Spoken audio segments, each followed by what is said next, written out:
so you know where I stand.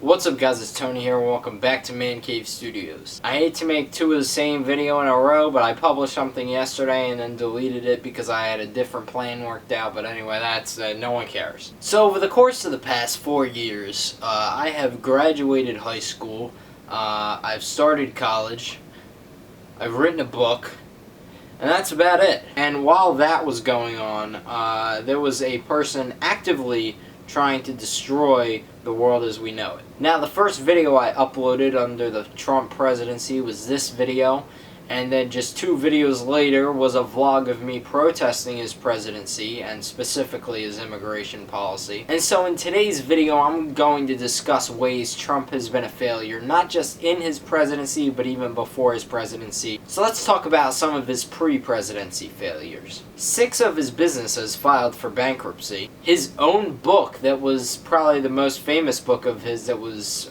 published, was actually ghostwritten, so he can't even claim credit for that. And The Apprentice started off with decent ratings, which then plummeted for the next 6, 7, 8, however many seasons there were. So now let's talk about some of his political campaigns. He ran for president under the Reform Party in 2000, which, yes, he didn't even run as a Republican. He ran under the same party that Ross Perot ran under. Wait until Republicans hear about that. The first time he ran for president, he wasn't even a Republican. And now you've basically just gifted him your entire party. He tried to launch a campaign in 2012. I guess he didn't get any good polling numbers, so he didn't actually run. And then he finally launched a campaign in 2016, and for the first time in his life won something big. No, not a civil lawsuit. He lost a bunch of those, too. He won the Republican primary over a bunch of, well, for lack of a better term, boring old white men. But he did make history in winning the Republican primary. He was the first orange person to win a primary. And so here we go. He gets to the general election and he doesn't want to be president. Michael Wolff didn't lie about that. He was telling the truth. And then Russia kind of came in and said, hey, you know what? This guy could be a puppet. We could use this guy in your federal government. And so they launched a massive social media campaign. And so Russia was posting these clickbait articles of things that just simply weren't true. And then before you knew it, Trump accidentally won the presidency. And Melania was crying backstage, and no one in his family knew what to do. So, he's president. And the Democrats, well, at least some moderate Democrats say, okay, well, that happened, so let's try to unite behind this guy and hope that he doesn't screw everything up. Even though on day 1, he's most likely going to screw everything up. So let's talk about some of his failures during his presidency. Direct help or not, he failed to levy sanctions against Russia, instead calling the whole thing a witch hunt and spending the first few days of his presidency on Twitter basically spamming witch hunt, even as people in his campaign are charged with committing federal crimes. And it turns out Russia was actually hacking the government. He banned people from Muslim-dominant countries. No, not people from terrorist-dominant countries. There were still a few countries that probably should have been on the list if it was specific to terrorism. No, he banned people from Muslim-dominant countries from being able to come to America and get citizenship. He didn't pass any type of legislation after the Parkland shooting, which everyone was calling on him to do so. Despite having a Republican House and Senate, no one brought up any type of legislation, and there were Republicans that actually wanted to do things too in wake of the shooting. And what the Republican Party wanted to do was arm teachers. And that would have been an absolute disaster, but they could have done it if they thought that that was the right thing to do, but instead they did nothing.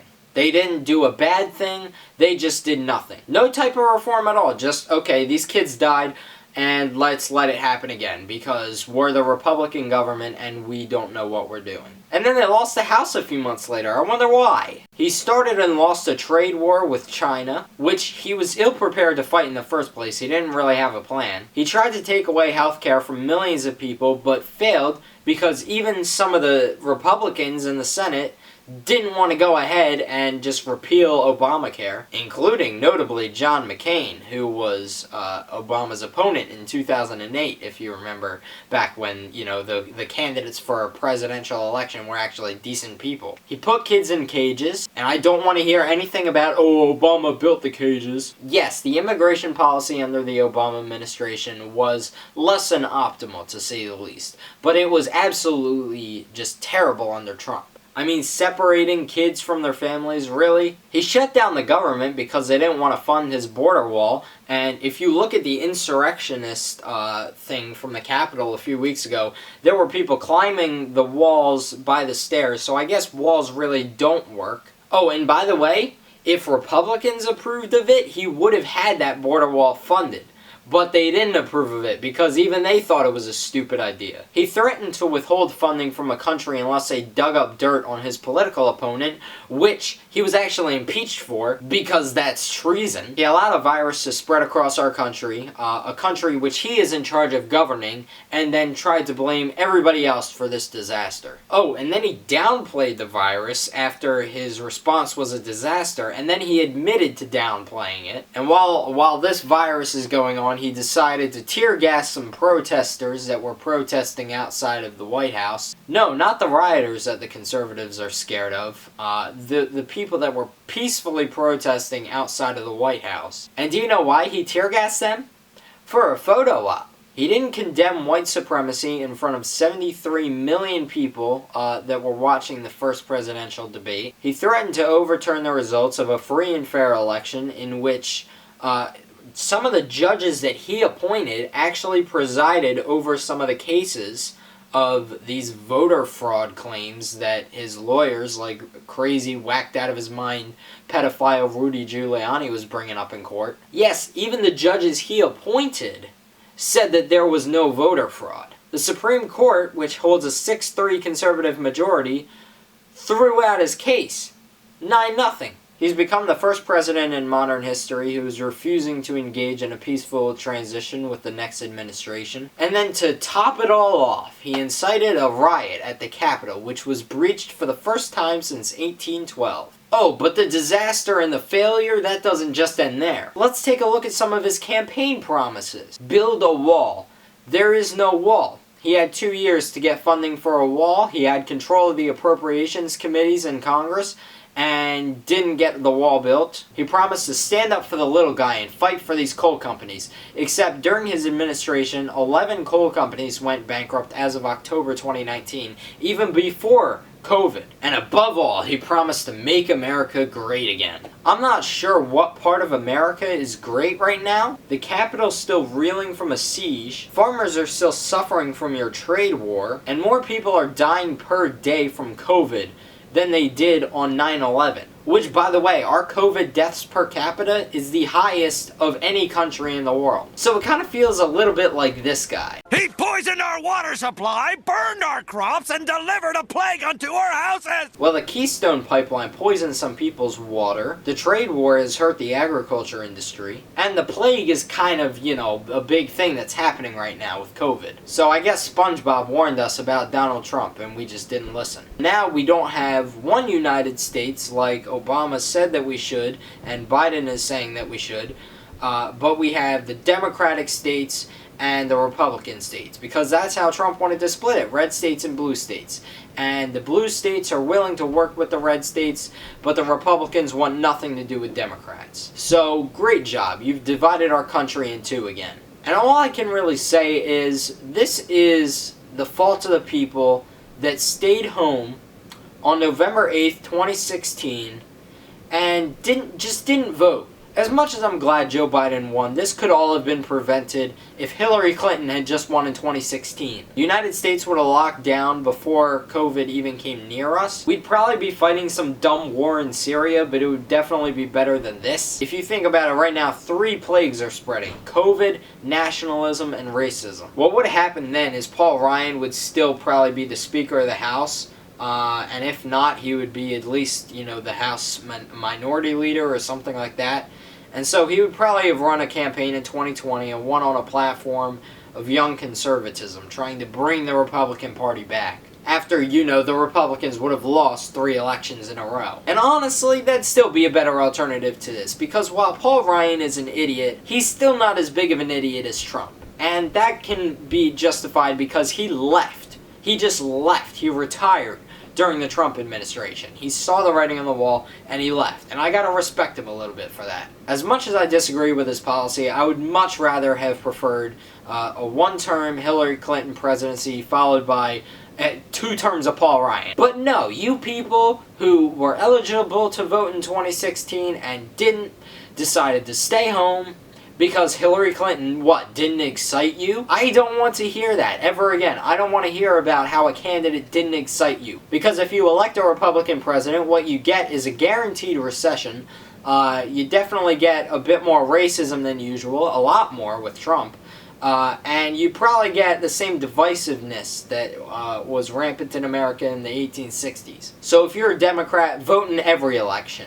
The presidential elections, the midterm elections, the state legislature elections and school board and stuff like that. Because if you give a Republican power, they will do anything they can to take from you and give to themselves. And if something is dividing the country, well, they'll allow that to happen. So let's talk a little bit about Joe Biden's presidency. In my eyes, be critical, but make sure you're not being overly critical. Biden himself has said that he's going to make mistakes, and his presidency is more of a transition away from the Trump presidency. And so when you criticize Biden, just remember that he's going to be a better president than Trump. That's guaranteed. His approval rating is probably never going to get down to 29. I actually think what's going to happen is he'll enter office, he'll have somewhere between a 50 to 55% approval rating. It'll jump up to somewhere in the 60s or low 70s once he begins to ease restrictions on lockdowns in this year, later when we get a lot of people vaccinated. And then for most of it, I expect that it'll hover around, the upper 40s or the lower 50s.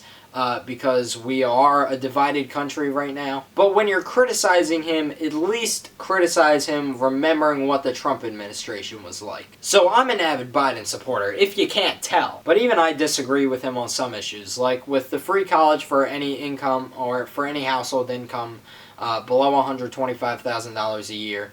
I think that that's unfair to the people who are paying for college. I think that free community college is a good thing, but I disagree with free public university. Democrats in general, I know from a little bit of experience, they tend to put tighter regulations on businesses, even small businesses, and even small businesses online operating over the internet only, which basically just makes the process more difficult, and I don't think it's going to get any better over the course of the next 4 years. But these problems are minuscule to the stuff that Trump has done. So the chaos isn't over, but the chaos in the federal government is going to be over in the next few weeks for now. For the next 18 months, we can be satisfied because Democrats will control the House and the Senate and the presidency. There will be occasional riots and protests from the QAnon idiots on the right. But the government, get this, the government will condemn them and send in the National Guard if they get too violent. And then the Democrats are going to face a bit of a challenge in 2022. They might keep the Senate and actually gain seats in the Senate, but they could also lose the House. And then the 2024 election is going to be interesting, but maybe not in a good way. I think it's going to be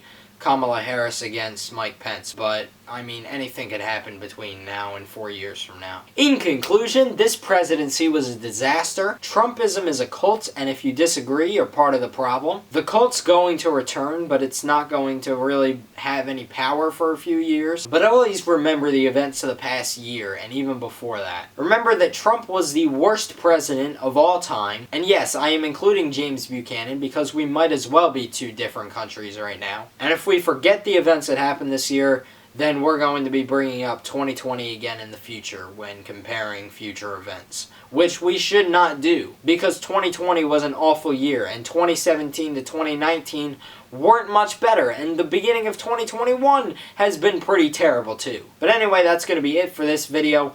2021 starts tomorrow, guys. Just remember that. 2021, the first 19 days, those don't really count. Those are still part of 2020. But now, tomorrow, a new year begins. That's the way it's going to be. So anyway, thank you guys so much for watching. There will be more videos. There will be more videos. I promise you that. Peace out, broskies.